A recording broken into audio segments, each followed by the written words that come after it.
每次的牛市的情况还真的不太一样哈。这一次的话，就是我们先看一下外部啊，外部环境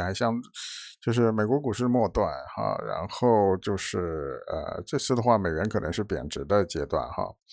那么外部环境应该是不错的哈。那内部的话，像924行情也好，2014年这边也好哈，就是跌无可跌嘛哈，形态上都很明显的跌无可跌。但现在这里哈，就这一点就不太一样哈，就是这里现在的情况绝对不是跌无可跌哈。那么现在就是说科技股是不断新高，不断新高哈，而那个老登股是不断是新低，不断新低哈，是这样子一个情况哈。那么在这里的话，就是说两股力量吧哈，那老登股能继续就是科技股能继续新高，老登股呢又跌无可跌，这两股力量合在一起呢，就是说再加上哈美国股市和美元的这个比较有利的因素哈，就是这些因素组合在一起啊哈，这个行情啊随时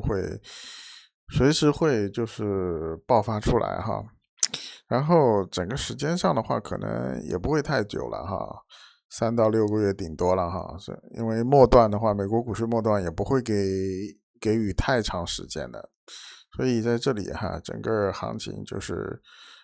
外部环境再加上内部因素哈，整个行情会随时爆发出来哈。